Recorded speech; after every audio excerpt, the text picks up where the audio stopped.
Good morning dear students, আমি প্রণতির পাঠশালাতে তোমাদের সকলকে স্বাগত। শুরু করছি পশ্চিমবঙ্গ মধ্য শিক্ষা পর্ষদ কর্তৃক অনুমোদিত দশম শ্রেণীর গণিত প্রকাশ। আজকে আমি তোমাদেরকে অ্যাকচুয়াল বিশিষ্ট দ্বিঘাত সমীকরণ কোষে দিকে 1.1-এর 6 দাগের 4 দাগ থেকে অঙ্কগুলি করাবো। দেখো,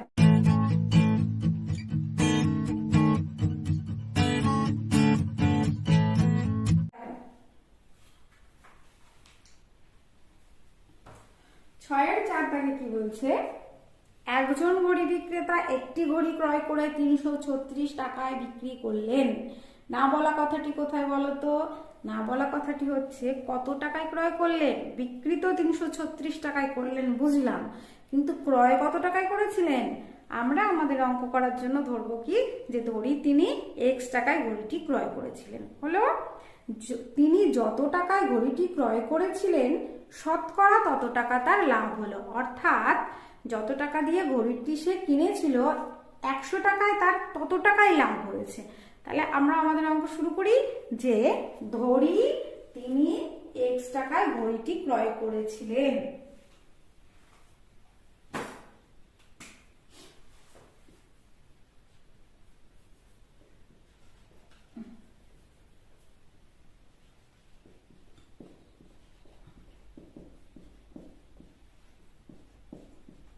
তিনি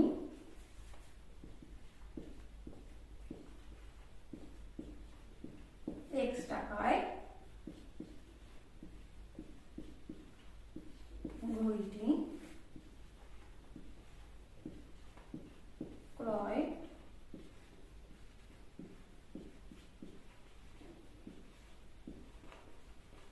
করেছিলেন এবং বিক্রয় করলেন কত? ঘড়িটি এবং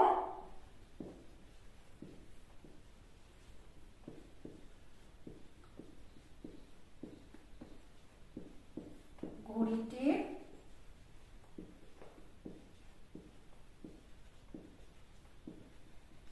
বিক্রয় মূল্য সমান 336 টাকা। এটা কিন্তু প্রশ্নে স্পষ্ট বলা আছে যে তিনি 336 টাকায় বিক্রি করলেন। বলা নেই যে তিনি কত টাকায় ক্রয় করলেন, বলেছেন যে ঘড়িটি ক্রয় করলেন। তাই জন্য আমরা কি করলাম, ধরলাম যে তিনি এক্স টাকায় ঘড়িটি ক্রয় করলেন এবং বিক্রয় মূল্য 336।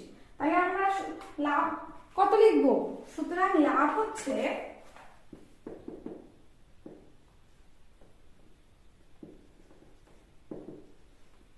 লাভ, দেখো বিক্রয় মূল্য থেকে ক্রয় মূল্যটা বাদ দিলে লাভ আসে। কারণ ক্রয় মূল্য কেন, ওটা তো আমার পকেটের টাকা, ওইটা তো আমার টাকা, ওটা বাদ দিয়ে এক্সট্রা যেটা আমরা পাচ্ছি একটা জিনিস বিক্রি করে, সেটাই আমাদের লাভ, সেটা আমাদের বেনিফিট। তাই জন্য লাভ বার করার জন্য সবসময় বিক্রয় মূল্য থেকে ক্রয় মূল্যটা বিয়োগ করা হয়। তাহলে আমরা লাভ কত লিখবো? 336 মাইনাস এক্স টাকা, এটা হচ্ছে তার লাভ। এবারে কি বলছে, তিনি যত টাকায় ঘড়িটি ক্রয় করেছিলেন শতকরা তত টাকা তার লাভ হলো।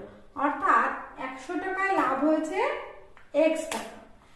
এবার এক্ষেত্রে আমি শতকরা লাভ কত দেখিনি, লাভ কিন্তু ক্রয় মূল্যের উপরেই হয়। হ্যাঁ, ক্রয় মূল্যে এক্স টাকা হয়েছিল, তার মানে আমরা লিখবো, আবার একটু ঐকিক নিয়ম শুরু করলাম, এক্স টাকায় লাভ হয় 336 মাইনাস এক্স টাকা।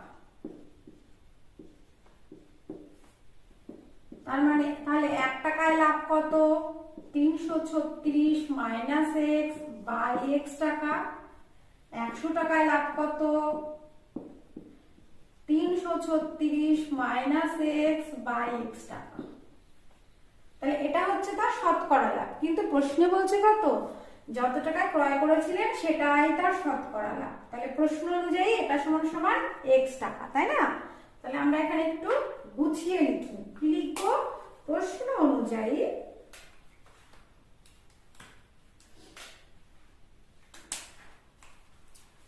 সুতরাং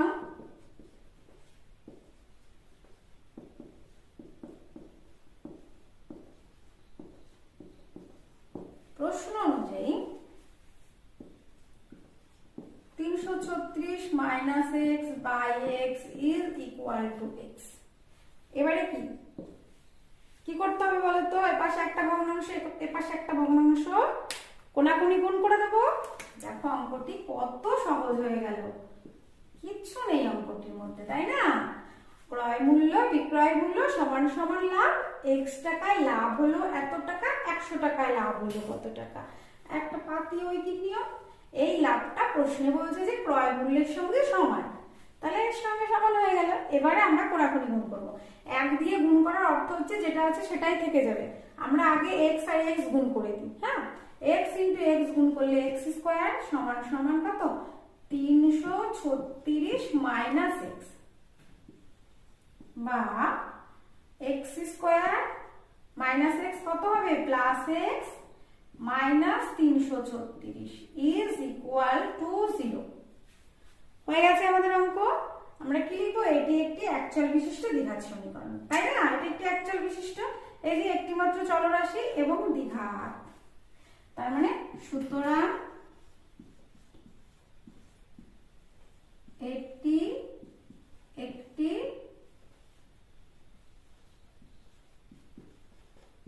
একচল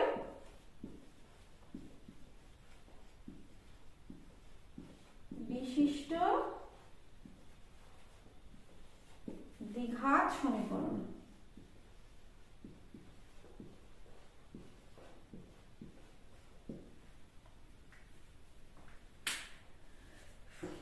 এটি একটি একচল বিশিষ্ট দ্বিঘাত সমীকরণ। অঙ্কটি কি একটুও কঠিন? একটুও কঠিন না। আমি শুধু অঙ্ক পড়ে বুঝে নিয়েছি যে আমি ঘড়ির ক্রয় মূল্য ধরবো, ঘড়ির ক্রয় মূল্য ধরে নিয়েছি x টাকা, অঙ্কেই বলা আছে ঘড়ির বিক্রয় মূল্য 336 টাকা, আমাদের স্বাভাবিকভাবেই লাভ বেরিয়েছে 336 মাইনাস x টাকা। এবার দেখো x টাকায় লাভ হলো এত টাকা, তাহলে 1 টাকায় কত, 100 টাকায় কত, এটা শতকরা লাভ। 100 টাকায় লাভ মানে তো শতকরা লাভ।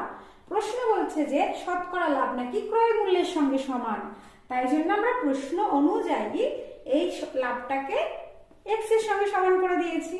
তারপরে একটি সিম্পল ক্যালকুলেশন, কিচ্ছু না, কোনাকুনি গুণ করে দিয়েছি, আমার উত্তর চলে এসেছে। দেখো ভালো করে দেখে নাও অঙ্কটি, আমি তোমাদেরকে একটু সময় দিলাম অঙ্কটি বোঝার জন্য আর একবার।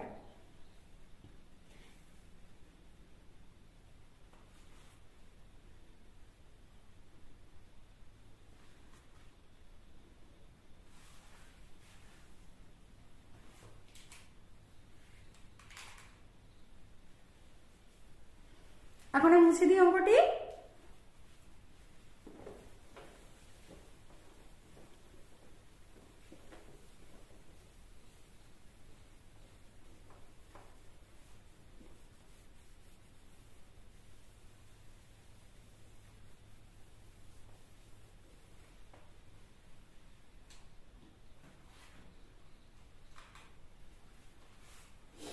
দেখো 5 দাগে কি বলছে, স্রোতের বেগ ঘন্টায় 2 কিমি হলে রতন মাঝির স্রোতের অনুকূলে 21 কিমি গিয়ে ওই দূরত্ব ফিরে আসতে 10 ঘন্টা সময় লাগে।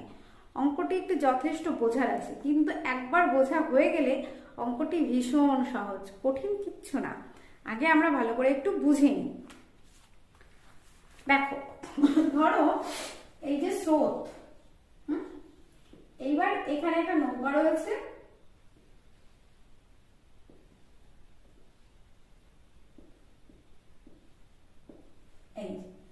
এই যে নৌকাটি যখন যাচ্ছে, নৌকাটিকে তো একটা ফোর্স দিতে হচ্ছে, তাই না? নৌকা নিজে যে ফোর্সটা দিচ্ছে সেটাকে বলে নৌকার বেগ। নৌকার বেগ এবং স্রোত যেদিকে যায়, যদি কোনো ফোর্স তুমি সেখানে না লাগাও, কাজে না লাগাও, ধরো তুমি স্রোতের ওপরে একটা ওই যে শোলার মতো কচুরিপানার যে ফোলা ফোলা অংশটা থাকে না, ওইটা যদি ফেলে দাও, তুমি বাইরে থেকে কোনো বল দেবে না, কচুরিপানাটা দেখবা স্রোত যেদিকে বয়ে যাচ্ছে অর্থাৎ স্রোতের অনুকূলে কচুরিপানা আপনা আপনি এগোতে থাকবে। তার মানে স্রোত তাকে একটা অতিরিক্ত বেগ দিচ্ছে, তাকে সাহায্য করছে এগিয়ে যাওয়ার জন্য। তার পাশাপাশি যদি আরো একটা বাইরের বল দেওয়া হয় তাহলে সেখানে দুটো বেগ কাজ করে।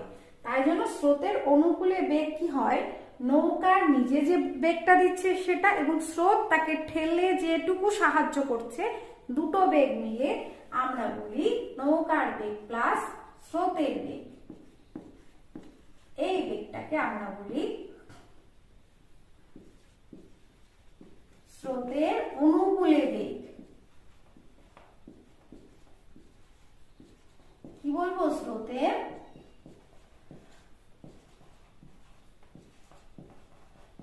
অনুকূলে বেগ। এবারে দেখো, ধরো নৌকা উল্টো উল্টো করে যাবে এবার, তাহলে স্রোত তো এইদিকে, নৌকা এগোবে এইদিকে, স্রোত এইদিকে যাচ্ছে, তাহলে একে টোপকে এগিয়ে যেতে হবে, সেটা হচ্ছে স্রোতের প্রতিকূলে বেগ। কিছুটা এক্সট্রা অতিরিক্ত ফোর্স দিতে হবে, একে বাধা দিয়ে তারপর এগোতে হবে। তাহলে আমি মোট যে বলটা এখানে খাটাবো নৌকাটাকে এগিয়ে নিয়ে যাওয়ার জন্য, সেটা স্রোতের বেগ বাদ দিয়ে তারপরে অতিরিক্ত যেটুকু থাকবে সেটাই হচ্ছে আমাদের। যখন আমি স্রোতের উল্টো দিকে যাব তখন আমরা অনেক কষ্ট করলেও কম এগোবো, কেন? স্রোতের বেগকে সেই সমান বেগ দিয়ে আগে হারাবো, তারপরে যেটুকু থাকবে সেইটুকুই আমি এগোতে পারবো। তাই জন্য নৌকার বেগ থেকে স্রোতের বেগ বিয়োগ করলে আমরা স্রোতের প্রতিকূলে বেগ পাবো, অর্থাৎ স্রোতের উল্টো দিকে বেগ পাবো। এই দুটো জিনিস খুব মন দিয়ে বুঝবে, মনে রাখবে, প্রশ্ন থাকলে অবশ্যই প্রশ্ন করবে। এটা হচ্ছে স্রোতের প্রতিকূলে বেগ। এবার দেখো, তোমাদের আর একটা জিনিস মনে রাখতে হবে, স্রোতের বেগ থেকে কেন নৌকার বেগ বাদ দিলাম না, নৌকার বেগ থেকে কেন স্রোতের বেগ বাদ? ম্যাম আগে কোনটা, নৌকার বেগ থেকে বাদ দেবো না স্রোতের বেগ থেকে বাদ দেবো, এটাই তো মনে থাকে না। দেখো, নৌকার বেগ যদি কম হয়, নৌকার বেগ যদি স্রোতের বেগ যদি বেশি হয়, তাহলে তো নৌকা উল্টো দিকে চলে যাবে, সেটা তো বাস্তবে হয় না। নৌকার বেগ সবসময় বেশি হয় স্রোতের বেগের থেকে, তাই বড়টাকে আমরা সামনে রাখি আর ছোটটাকে পরে, বড় সংখ্যার থেকে ছোট সংখ্যা বাদ দিই। নৌকার বেগ অবশ্যই স্রোতের বেগের থেকে বেশি হবে, নইলে নৌকা সামনে এগোবেই না। হয়ে গেল সব রকমের বোঝা কমপ্লিট। এবার হচ্ছে স্রোতের বেগ ঘন্টায় 2 কিমি, এই জিনিসটা বলে দিয়েছে। হ্যাঁ, স্রোতের বেগ ঘন্টায় 2 কিমি। আমাদের তাহলে জানার দরকার স্রোতের অনুকূলে বেগ পাই বা প্রতিকূলে বেগ পাই, আমাদের কিন্তু নৌকার বেগটা বলে দেওয়া নেই, ওটা আমাদের কি করতে হবে? ধরতে হবে, তাই না? মোটের ওপরে দূরত্ব বলে দিয়েছে কিন্তু 21 কিলোমিটার, 21 কিমি বলে দিয়েছে। তাহলে আমরা অঙ্ক শুরু করছি। লেখো, ধরি, কোথায় লিখি বলো তো? এটা মুছে দিই, এটা তো বোঝা হয়ে গেছে। ধরি না, এখানেও লিখবো না, একটু নিচে লিখি। হ্যাঁ, এখান থেকে লিখলাম, দেখতে ভালো হবে। ধরি নৌকার বেগ সমান সমান x কিমি প্রতি ঘন্টা,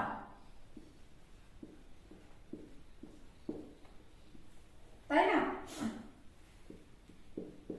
আর স্রোতের বেগ তো বলেই দিয়েছে, স্রোতের বেগ কত বলে দিয়েছে? স্রোতের বেগ বলেছে 2 ঘন্টায় 2 কিমি। স্রোতের বেগ বলে দিয়েছে ঘন্টায় 2 কিমি, 2 কিমি পার আওয়ার, 2 কিমি প্রতি ঘন্টা, আওয়ার মানে ঘন্টা। এটা নৌকার বেগ, স্রোতের বেগ কত? স্রোতের বেগ সমান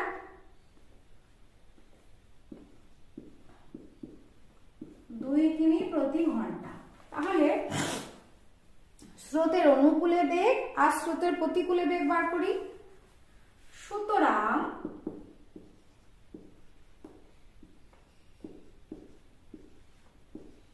স্রোতের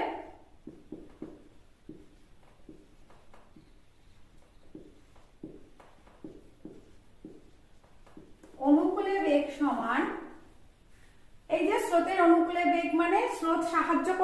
মানে স্রোতের বেগটা যোগ হবে, x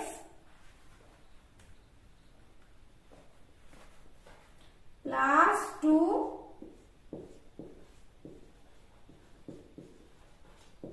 কিমি প্রতি ঘন্টা।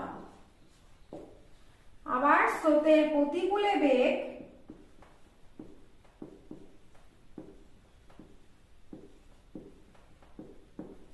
সমান x মাইনাস 2 কিমি প্রতি ঘন্টা। তাহলে স্রোতের অনুকূলে যেতে কত সময় লাগলো এবং স্রোতের প্রতিকূলে যেতে কত সময় লাগলো, এটাই লিখব। সুতরাং স্রোতের অনুকূলে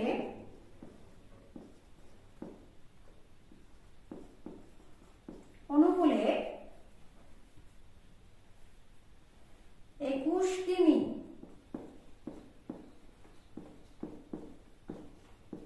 যায় কত ঘন্টায়, দূরত্ব বাই বেগ,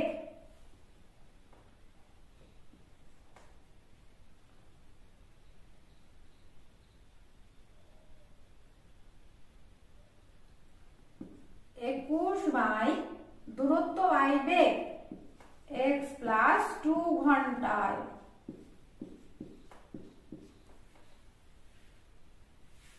স্রোতের প্রতিকূলে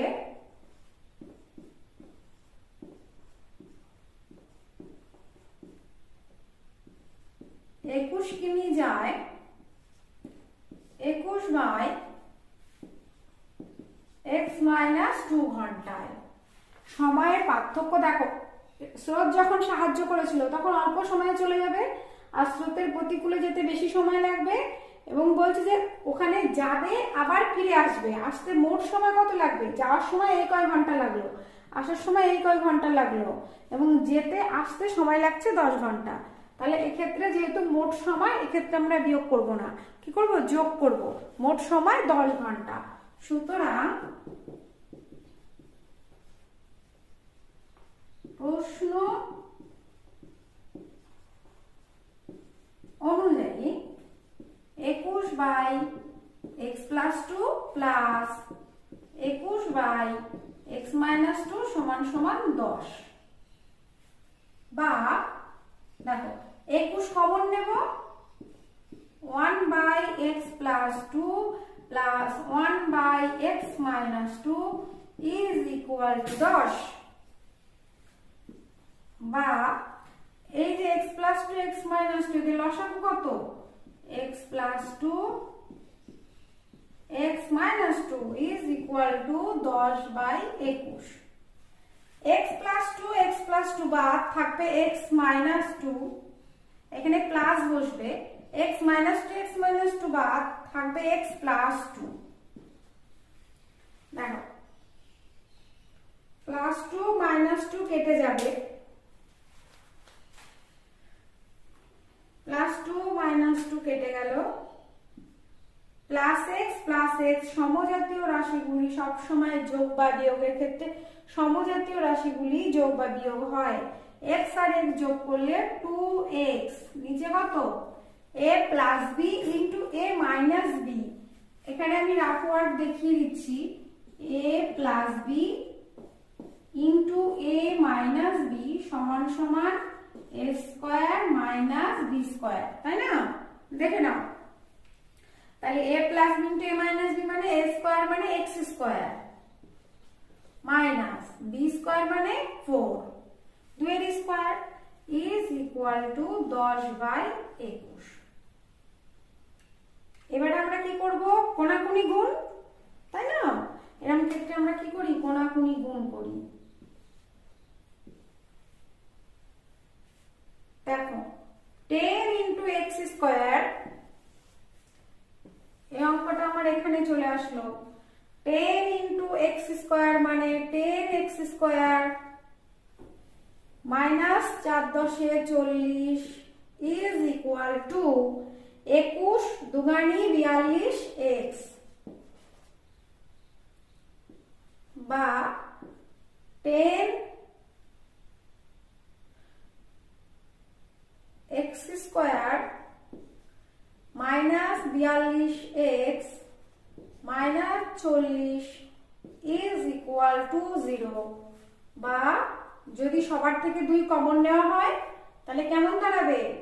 2 এর এখানে 5x² মাইনাস, না তাও তো কমন যায় না, হ্যাঁ যায়, 21x -20 ইজ ইকুয়াল টু 0, বা 2 আমি বাদ দিয়ে দিলাম, 0/2 মানে আলাদা করে 0/2 মানে আমি আলাদা একটা লাইন নষ্ট করব না, 0/2 মানে যেহেতু 0 তাই শুধুমাত্র লিখে দেব 5x² -21x -20 is equal two 0। এটি একটি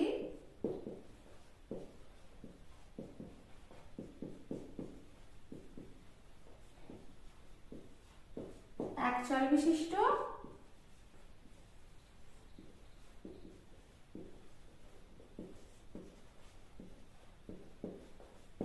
দ্বিঘাত সমীকরণ। এটি একটি একচল বিশিষ্ট দ্বিঘাত সমীকরণ। দেখো অঙ্কটি ভালো করে কয়েকটা জায়গায় বোঝার জায়গা আছে কিন্তু।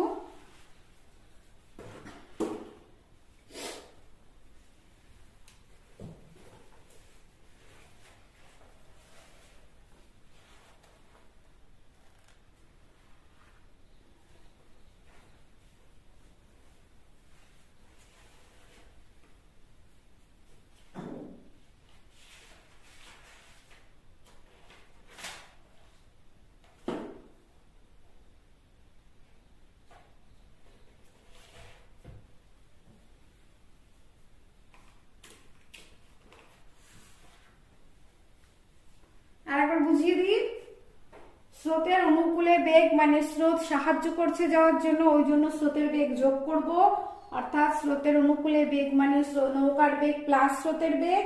স্রোতের প্রতিকূলে বেগ মানে নৌকার বেগের থেকে স্রোতের বেগ বাদ দিয়ে যে বেগটা হবে, যেহেতু স্রোতকে টপকে আমাকে এগিয়ে যেতে হবে স্রোতের বিপরীতে, তাই জন্য স্রোতের প্রতিকূলে বেগ হচ্ছে নৌকার বেগ মাইনাস স্রোতের বেগ। প্রশ্নে বলে দিয়েছে স্রোতের বেগ দরকার আমাদের নৌকার বেগ, তাই আমরা অঙ্ক করতে গিয়ে নৌকার বেগ ধরেছি x কিমি/ঘন্টা। এখন স্রোতের অনুকূলে বেগ দাঁড়াচ্ছে আমার এই সূত্র থেকে নৌকার বেগ প্লাস স্রোতের বেগ অর্থাৎ x + 2 কিমি প্রতি ঘন্টা, এবং স্রোতের প্রতিকূলে বেগ একই রকম ভাবে x - 2 কিমি প্রতি ঘন্টা। এখন দেখো স্রোতের অনুকূলে 21 কিমি যেতে সময় লাগবে, 21 দূরত্ব বাই বেগ সমান সমান সময়, এবং স্রোতের প্রতিকূলে 21 কিমি এখানে যাবে না, এখানে ফিরে আসবে 21 কিমি।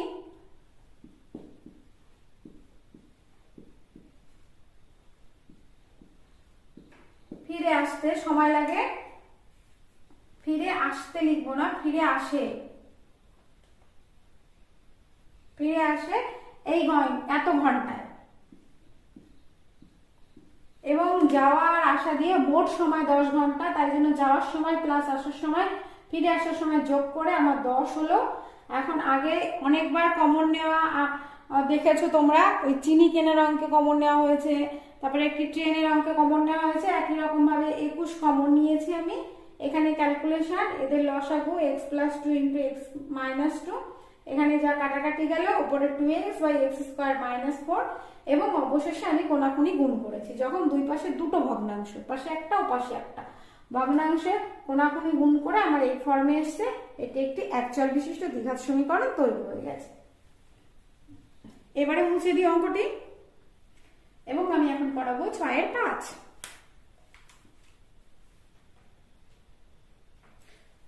সরি, এটা 6-5ই হলো, আমাদের 6-5 হলো।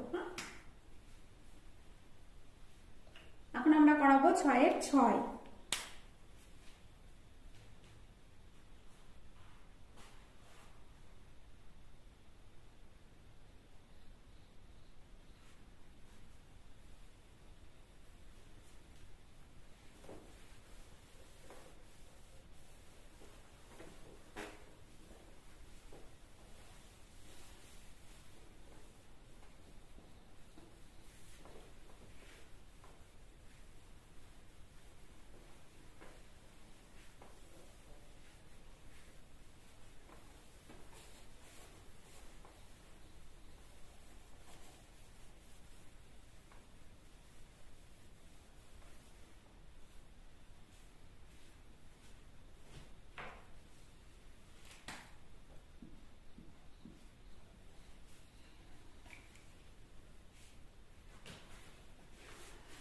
6-এর 6 বলছে আমাদের বাড়ির বাগান পরিষ্কার করতে মহিম অপেক্ষা মজিদের 3 ঘন্টা বেশি সময় লাগে।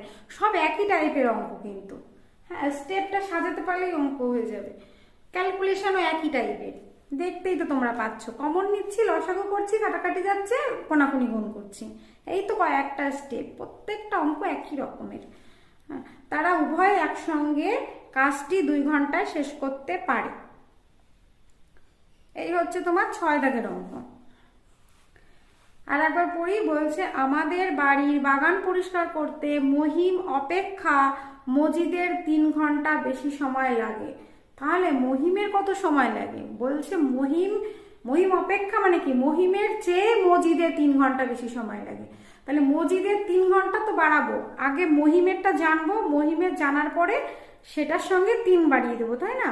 তাহলে আমরা কি ধরবো? ধরি মহিম x ঘন্টায় কাজটি সম্পন্ন করে।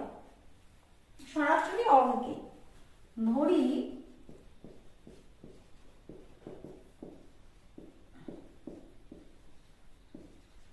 মহিম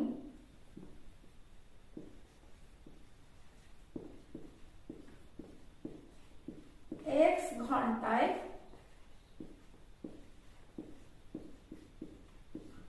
কাজটি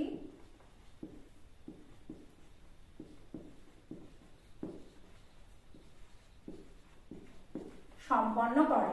সুতরাং মজিদ কত সময় নেয়? সুতরাং দেখো অঙ্কের মধ্যেই বলেছে মহিমের থেকে মজিদের নাকি 3 ঘন্টা বেশি সময় লাগে।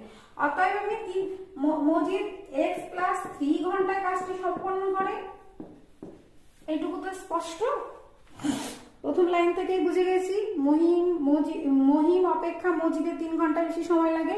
এই কথা থেকেই আমরা মজিদের x + 3 ঘন্টায় কাজটি সম্পন্ন করে লিখতে পারি। বলছি তারা উভয়ে একসঙ্গে কাজটি 2 ঘন্টায় শেষ করতে পারে। তাহলে দেখো এখান থেকে আমরা কি লিখবো স্টেপ বাই স্টেপ।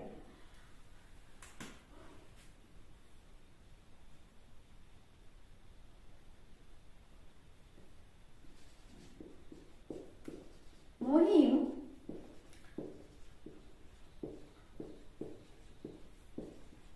x ঘন্টায় করে 1 অংশ। সুতরাং মহিম 1 ঘন্টায় করে 1-এর x অংশ। আবার মজিদ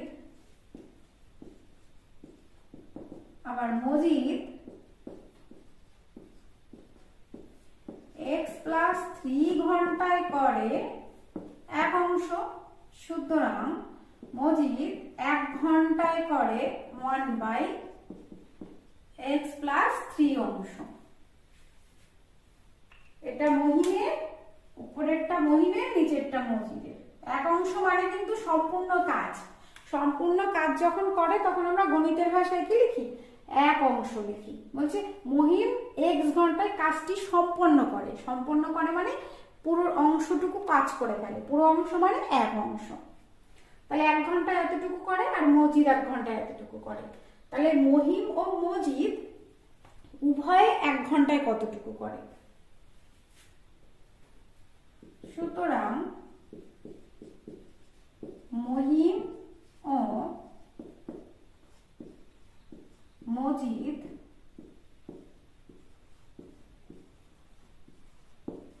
উভয়ে 1 ঘন্টায় এ করছে এত অংশ, এ করছে এত অংশ। তাহলে মোট কত অংশ করছে? 1/x + 1/x + 3 অংশ।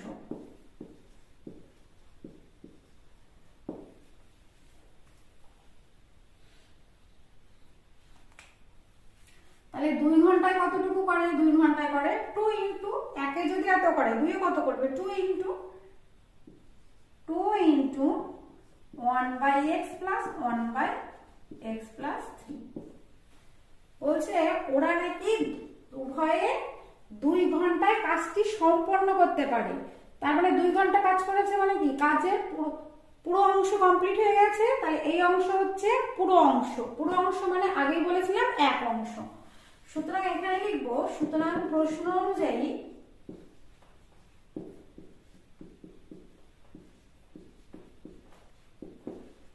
প্রশ্ন অনুযায়ী কি লিখবো, 2 into 1/x plus 1/x plus 3 is equal two 1।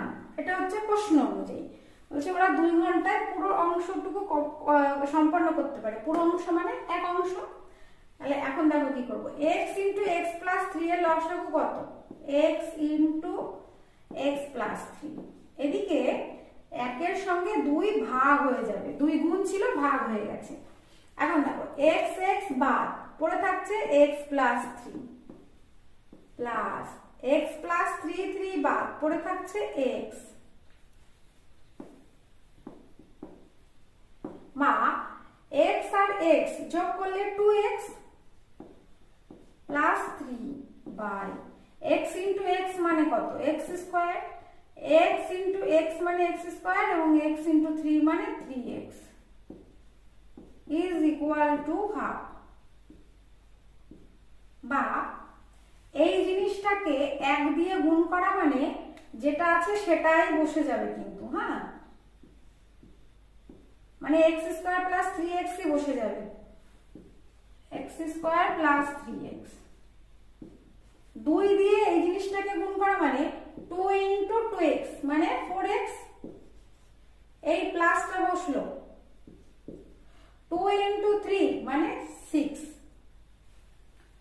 বা x স্কোয়ার বসলো, 3x আর মাইনাস 4x কত হবে, minus 6 plus 6 minus 6 is equal two 0। এখানে আমি একটু রাফ ওয়ার্ক করে দেখাই। এখানে দেখো প্লাস 3x ছিল, মাইনাস 4x আমার ডান পক্ষে ছিল, বাম পক্ষে আসবে মানে মাইনাস 4x। সমজাতীয় রাশির যোগ বিয়োগের বেলাতে এদের 3 আর 4 এর বিয়োগ করলে 1 হয়, আর x তো থেকে গেল 1x। কিন্তু বড় সংখ্যা 4, তার সামনে যে চিহ্নটি থাকবে সেই চিহ্নটি বসবে, অর্থাৎ মাইনাস x। স্টেপ জাম্প করবো বলে এইটুকুর ক্যালকুলেশন এখানে বোঝানো হয়েছে, x square minus x minus 6 is equal two 0। সুতরাং কি এটি একটি অ্যাকচুয়াল বিশিষ্ট দ্বিঘাত সমীকরণ। এটি একটি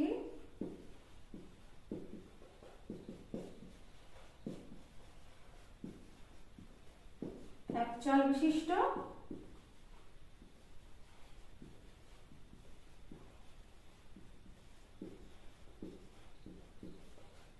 দ্বিঘাত সমীকরণ। দেখো অঙ্কটি বুঝতে পারলে কিনা দেখে নাও ভালো করে।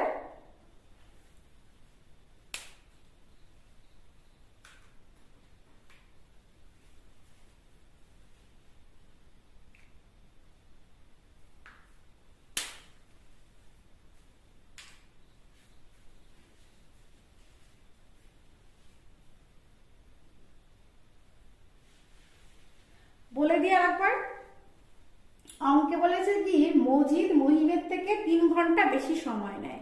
তাহলে মহিম কত সময় নেয় ওটা আমাদের আগে জানতে হবে। তার জন্য আমি লিখেছি ধরি মহিম x ঘন্টায় কাজটি সম্পন্ন করে। তাহলে মজিদ x এর সঙ্গে 3 ঘন্টা বাড়িয়ে দিলে মজিদ x প্লাস 3 ঘন্টায় কাজটি সম্পন্ন করে। এবারে দেখো একটা ঐকিক নিয়ম করা হচ্ছে কি মহিম x ঘন্টায় করে 1 অংশ, তার মানে 1 ঘন্টায় করে 1/x অংশ। একই রকম ভাবে মজিদের ক্ষেত্রেও তাই, x প্লাস 3 ঘন্টায় করে 1 অংশ, 1 ঘন্টায় করে কত অংশ। মহিম ও মজিদ উভয়ে 1 ঘন্টায় কত অংশ করে, এই দুটি অংশ যোগ করে দিয়েছি। কোন দুটি অংশ, এই যে এই অংশটি এবং এই অংশটি যোগ করা হয়েছে। মহিম ও মজিদ 1 ঘন্টায় এই অংশ কাজ করে। তাহলে 2 ঘন্টায় কত করে, 2 দিয়ে গুণ করা হয়েছে। আবার প্রশ্নেই বলা হয়েছে যে 2 ঘন্টায় নাকি তারা কাজটি সম্পন্ন করতে পারে। কাজটি সম্পন্ন করার অর্থ হচ্ছে তারা 1 অংশ কাজ করতে পারে। 1 অংশ মানে সম্পূর্ণ অংশ। তাই প্রশ্ন অনুযায়ী আমি সম্পূর্ণ অংশের সঙ্গে তুলনা করে দিয়েছি। এবারে দেখো 2 গুণ ছিল, 2 ভাগ করেছি, এখানে লসাগু করেছি ভগ্নাংশে, লসাগু করে কোনাকুনি গুণ করে দিয়েছি। প্রত্যেকটি অঙ্ক এই ধাপে নেমে আসছে। তোমাদের এইটুকু জায়গা একটু খেয়াল করে এগোতে হবে।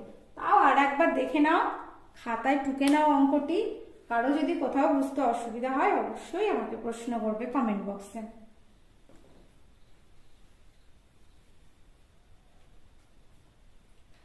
এখন আমি 6 এর 7 করাতে পারি না, এটা মুছে দিই, 6 এর 7 শুরু করি।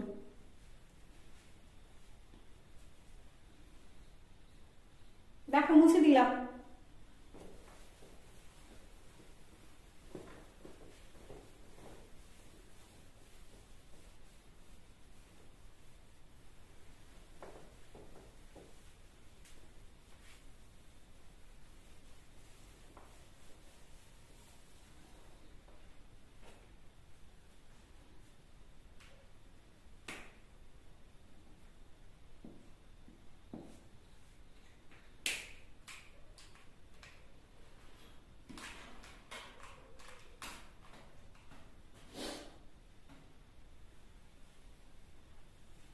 দেখো বলছে 2 অঙ্ক বিশিষ্ট একটি সংখ্যার একক স্থানীয় অঙ্কটি দশক স্থানীয় অঙ্ক অপেক্ষা 6 বেশি এবং অঙ্কদ্বয়ের গুণফল সংখ্যাটির চেয়ে 12 কম।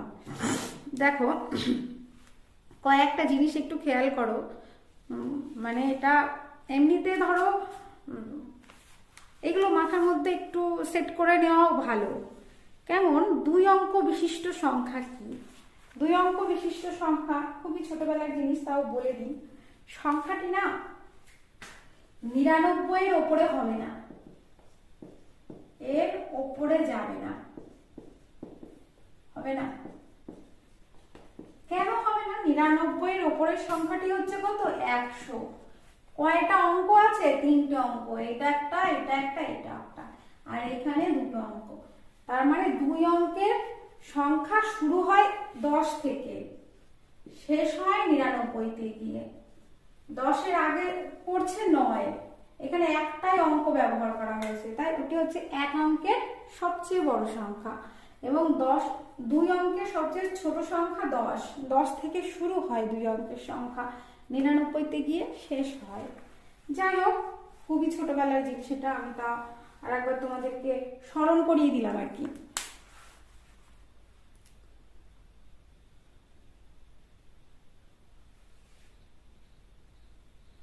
এবারে এদের কি হয় 2 অঙ্কের সংখ্যার ক্ষেত্রে, এই পাশে থাকে একক স্থানীয় একটি অঙ্ক আর এই পাশে থাকে দশক স্থানীয় একটি অঙ্ক। বলছে একক স্থানীয় অঙ্কটি দশক স্থানীয় অঙ্ক অপেক্ষা 6 বেশি। তার মানে এই যে এই প্লেসের অঙ্কটি এর থেকে 6 বেশি। দশক স্থানীয় অঙ্ক জানতে পারলে একক স্থানীয় অঙ্ককে আমরা 6 বাড়িয়ে দিতে পারবো। তাহলে এটুকু মুছে দিলাম, এটুকু রাফ ওয়ার্ক একটা মুছে দিয়ে আমি অঙ্ক শুরু করছি।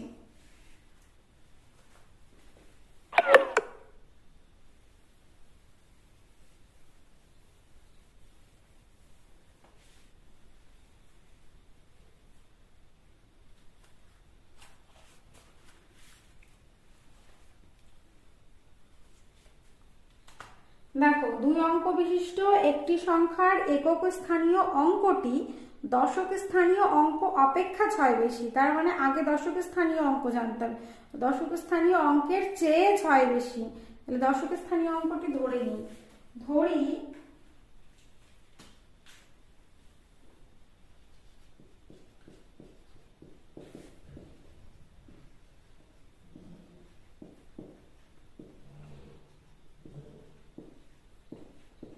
দশক স্থানীয় অঙ্কটি x, একক স্থানীয় অঙ্ক দশক স্থানীয় অঙ্ক অপেক্ষা 6 বেশি। সুতরাং একক স্থানীয় অঙ্কটি x + 6, অঙ্কদ্বয়ের গুণফল সংখ্যাটির চেয়ে 12 কম। তাহলে অঙ্কদ্বয়ের গুণ সংখ্যাটি কত আগে বার করি। সুতরাং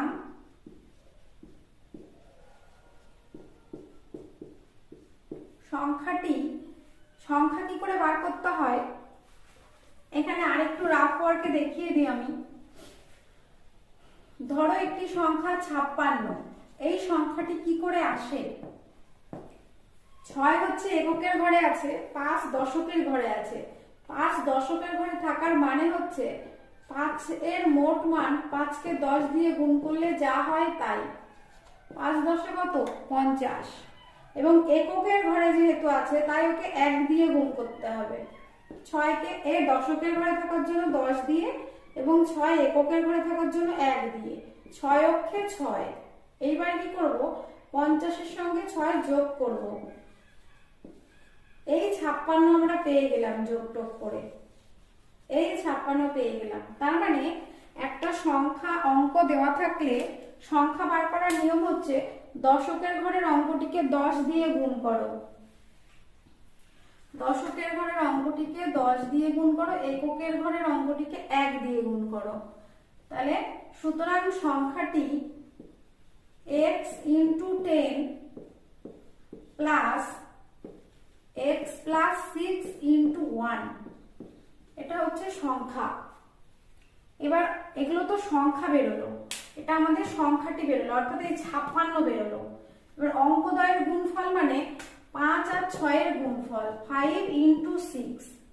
সুতরাং অঙ্ক, এটা রাফের মধ্যে পড়ছে না, সুতরাং অঙ্কদ্বয়ের গুণফল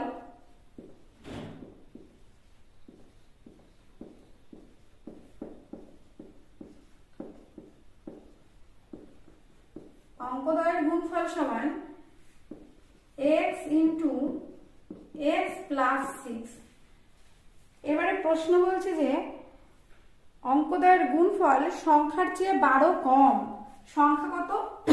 এইটা, তার থেকে 12 বাদ দিতে বলছে। পরে দেবো, হ্যাঁ লিখি। সুতরাং প্রশ্ন অনুযায়ী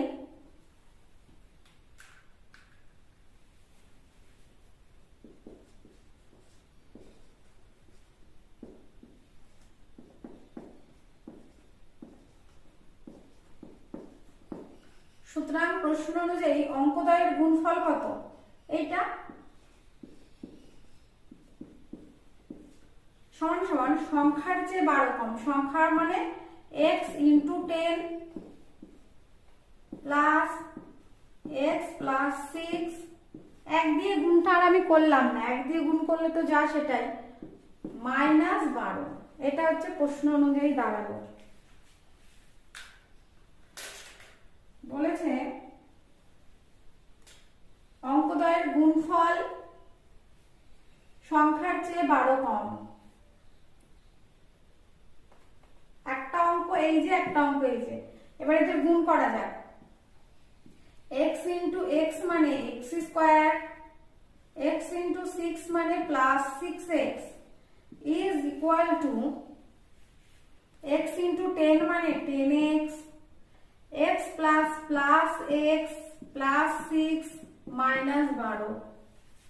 বা এখানে x² প্লাস 6x আর 10x আর একটা x যোগ করলে 11x হয় না?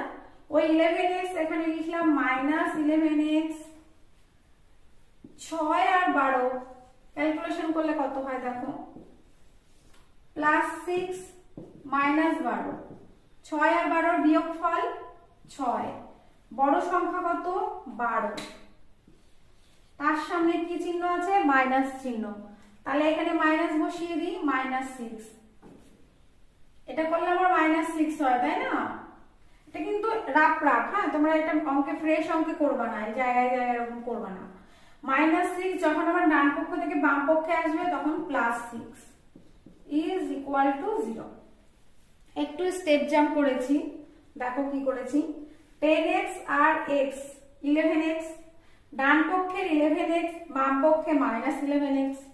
এখানে ক্যালকুলেশন +6 -12 -6, ডান পক্ষের -6, বাম পক্ষে +6। বা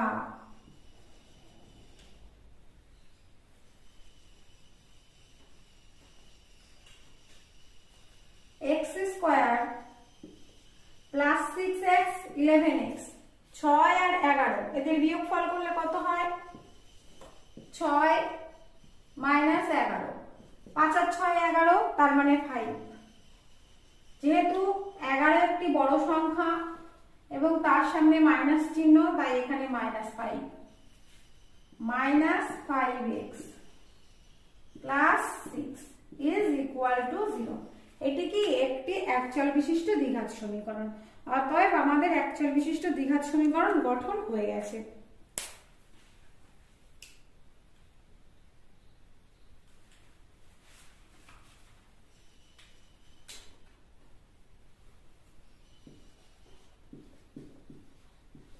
একচল মানে একটি চলরাশি, দ্বিঘাত মানে এই যে একটি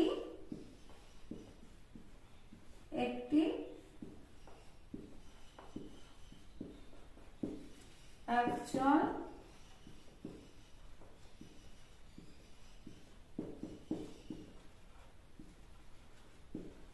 বিশিষ্ট দ্বিঘাত সমীকরণ। এটি একটি একচল বিশিষ্ট দ্বিঘাত সমীকরণ। অঙ্ক কিন্তু হয়ে গেছে। অঙ্কটা একদমই কঠিন নয়, বড়ও নয়, খুবই ছোট একটা অঙ্ক।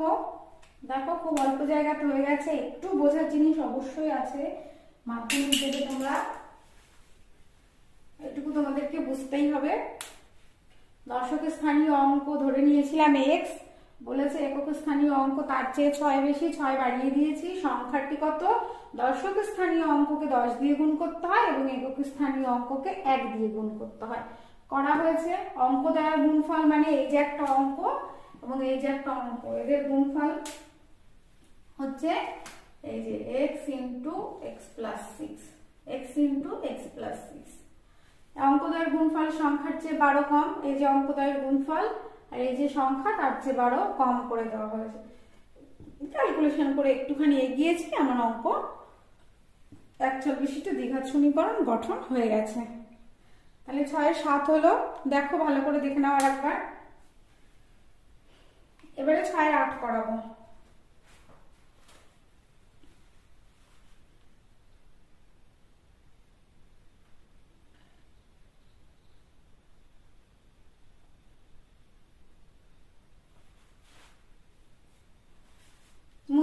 মুছে দিই।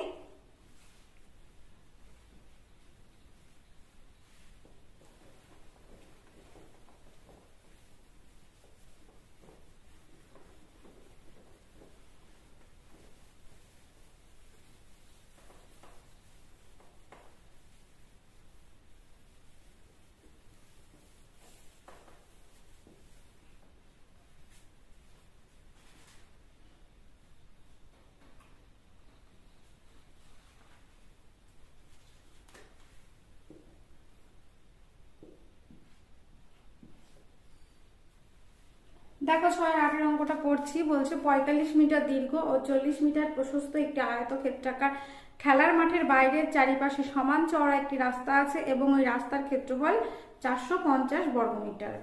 দেখো তাহলে একটি আয়তক্ষেত্রাকার, আবার ছবি আঁকি আয়তক্ষেত্রের। এটি একটি আয়তক্ষেত্র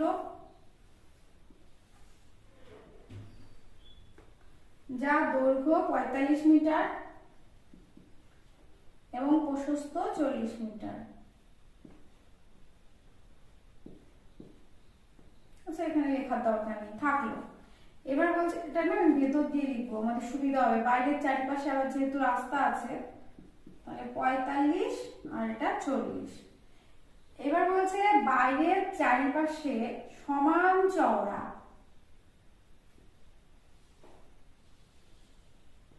সমান চওড়া একটা রাস্তা আছে x। তাহলে এটা যদি x হয় তাহলে এইটুকু x আর এইটুকু x, তার মানে x আর x, 45 এর সাথে দুটো x বেড়ে গেল, আর এদিকে 40 এর সাথে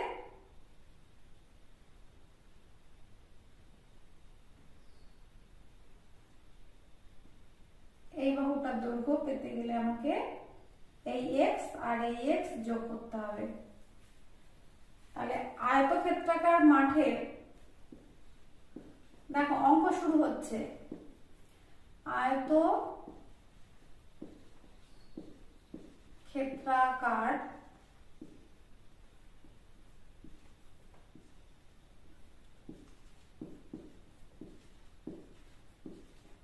মাঠের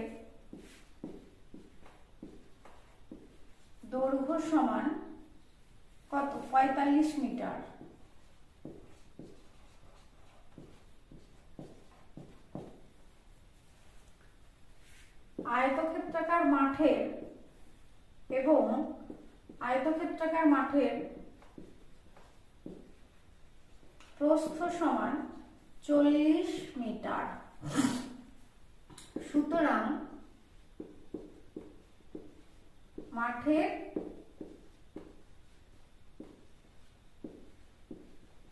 ক্ষেত্রফল সমান কত হবে? দৈর্ঘ্য ইনটু প্রস্থ, তাই না?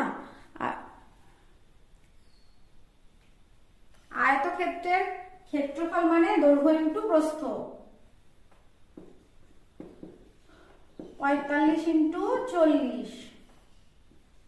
ক্ষেত্রফল লিখলে আমরা লিখি বর্গ মিটার। ক্যালকুলেশন করে কত হয় বার করো। 0 0 4 4 16 18 1800 বর্গ মিটার। এখানে তোমরা গুণ করে দেখতে পারো 40 ইনটু 45 কত হয়, আলাদা করে গুণ করে দেখতে পারো। এটা হচ্ছে কোথাকার বলতো? এই যে ভেতরের মাঠটা রয়েছে না, সেই মাঠের দৈর্ঘ্য ইনটু প্রস্থ, মানে সেই মাঠের ক্ষেত্রফল বেরোলো। এই মাঠের ক্ষেত্রফল বেরোলো। এখন গোটা জায়গা, এই গোটাটার ক্ষেত্রফল কত? গোটা এই যে লেন্থ, এইটা কত হবে? রাস্তা সহ, রাস্তা এদিকেও চওড়া ওদিকেও চওড়া, কতটুকু চওড়া জানি না, তাহলে ধরবো এখন আমরা ধরি রাস্তাটি x মিটার চওড়া।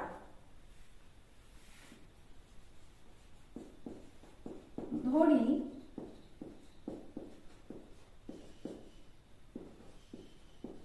রাস্তাটি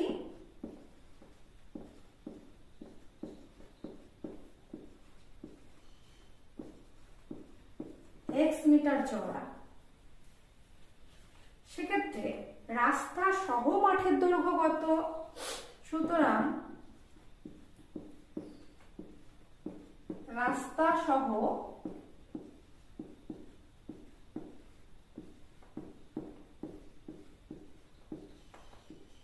মাঠের দৈর্ঘ্য সমান, দৈর্ঘ্য আগে ছিল 45, তার সঙ্গে কত হচ্ছে? এদিকেও x বাড়লো ওদিকেও x বাড়লো, মানে 2x বেড়ে গেল, এত মিটার।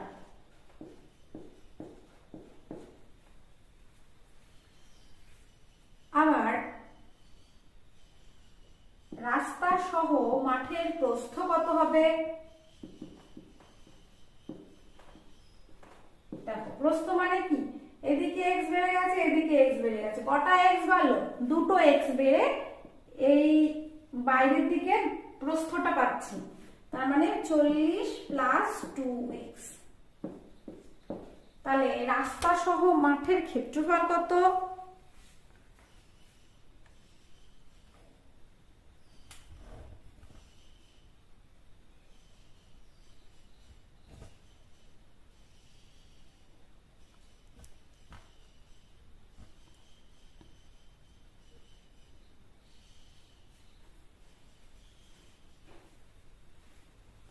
দৈর্ঘ্য ইনটু প্রস্থ করলে ক্ষেত্রফল পাবো।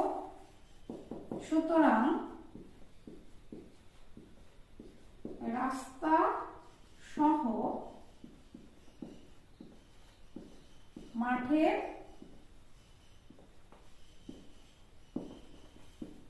ক্ষেত্রফল সমান দৈর্ঘ্য ইনটু প্রস্থ।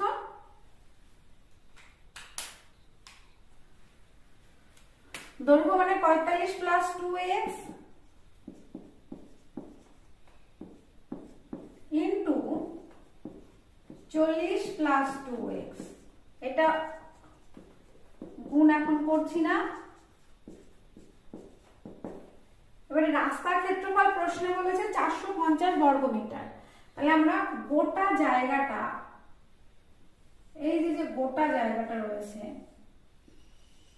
এই গোটা জায়গা থেকে যদি ভেতরের অংশটুকু আমি বাদ দিয়ে ফেলে দিই, এই অংশটুকু যদি আমি বাদ দিয়ে ফেলে দিই, তাহলে আমার কি পড়ে থাকবে? শুধুমাত্র রাস্তা যেটা তার ক্ষেত্রফল পড়ে থাকবে, তাই না? এই দিকটা পড়ে থাকবে, ভেতরটুকু বাদ। মনে করো ভেতরটুকু কেটে ফেলে দিয়েছ, নিচ থেকে পড়ে গেছে, তাহলে ওপরের এই যে যে যে ধারগুলো রয়েছে এইটুকু থেকে যাবে, এটাই রাস্তা, এটাই রাস্তার ক্ষেত্রফল বলে দিয়েছে 450 বর্গমিটার। সুতরাং রাস্তার ক্ষেত্রফল কত হবে? সুতরাং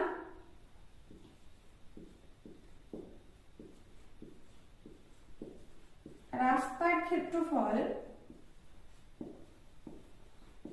রাস্তা সহ মাঠের ক্ষেত্রফল, রাস্তা সহ মাঠের ক্ষেত্রফল মাইনাস মাঠের ক্ষেত্রফল, মাঠের ক্ষেত্রফল। রাস্তার ক্ষেত্রফল সমান রাস্তা সহ মাঠের ক্ষেত্রফল, সেখান থেকে এই যে মাঠ মাঠ বাদ দাও, পড়ে থাকে রাস্তা। সুতরাং প্রশ্ন অনুযায়ী কি লিখব? সুতরাং প্রশ্ন অনুযায়ী রাস্তা সহ মাঠের ক্ষেত্রফল এই যে 45 plus 2x into 40 plus 2x minus এই যে 1800। রাস্তার মাঠের ক্ষেত্রফল কত ছিল? 1800 সমান সমান রাস্তার ক্ষেত্রফল পেয়ে গেছি, এটা হচ্ছে 450 বর্গমিটারের সঙ্গে সমান। এখন কি করব?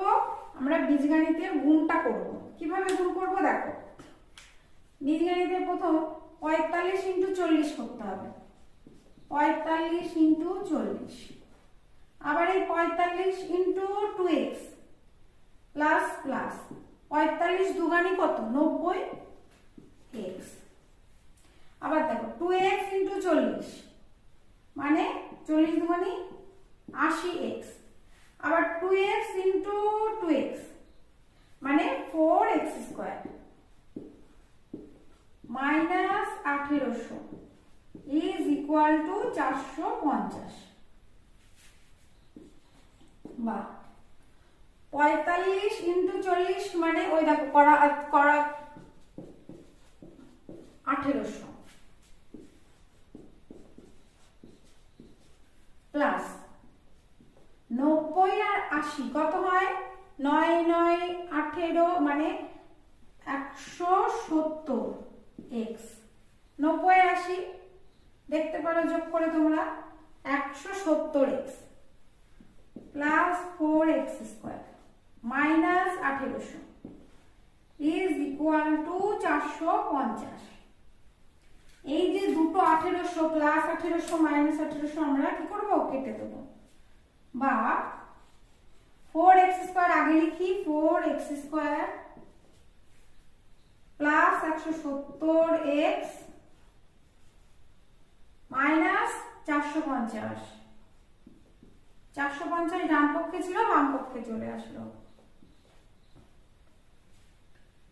এখন আমরা 2 কমন নিতে পারি, বা 2 কমন নিলে 2x square plus 85x minus 2 দুগানি 4, 2 দুগানি 4, 5 দুগানি 10, 225 মানে 450 কে 2 দিয়ে ভাগ করে দেখতে পারো।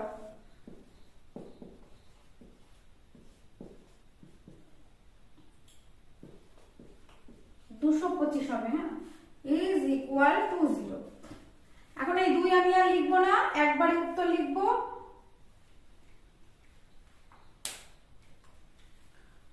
x square plus 85x minus 225 is equal two 0।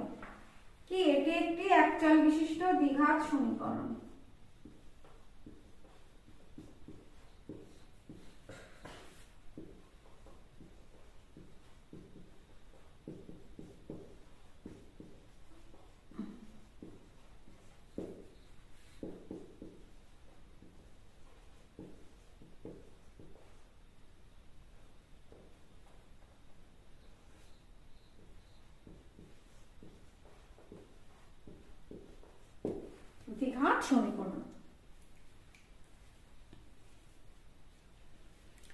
হচ্ছে আমাদের 8 অঙ্ক।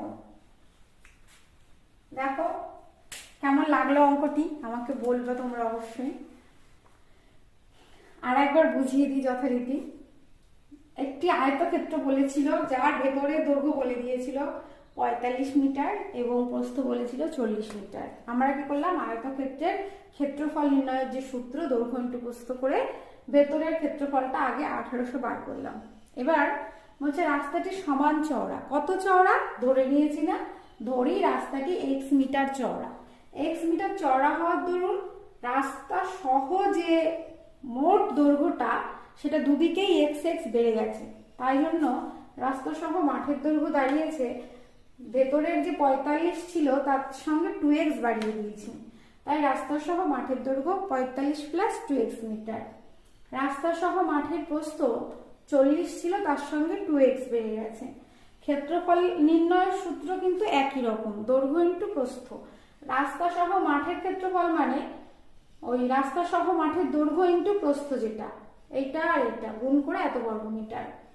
এখন রাস্তার ক্ষেত্রফল পেতে গেলে রাস্তা সহ মাঠের ক্ষেত্রফলের থেকে মাঠের ক্ষেত্রফল বাদ দিলে শুধু রাস্তা পড়ে থাকে, যেটা নাকি 450 বর্গমিটারের সমান। সুতরাং প্রশ্ন অনুযায়ী রাস্তা সহ মাঠের ক্ষেত্রফল মাইনাস মাঠের ক্ষেত্রফল ইজ ইকুয়াল টু 450। তারপরে গুণটা একটু মাথা খাটাও। 45কে প্রথমে 45 দিয়ে আমার দুটোকেই গুণ করতে হয়, 45 into 40, 45 into 2x plus 2x দিয়ে আবার এই দুটোকেই গুণ করতে হবে, 2x into 40, 2x into 2x। তারপরে ক্যালকুলেশন করে এই ফর্মে চলে এসছে, যেটি একটি অ্যাকচুয়াল বিশিষ্ট দ্বিঘাত সমীকরণ হয়ে গেছে। দেখো ভালো করে অঙ্কটি, আমি সরে দাঁড়াচ্ছি, খাতায় করো অঙ্কটি। আশা করি তোমাদের কাছে সহজ লেগেছে। আজকের ভিডিও আমার কাছে এই পর্যন্তই। পরবর্তী একটি ভিডিও আমি আবার শুরু করব আগামী দিন।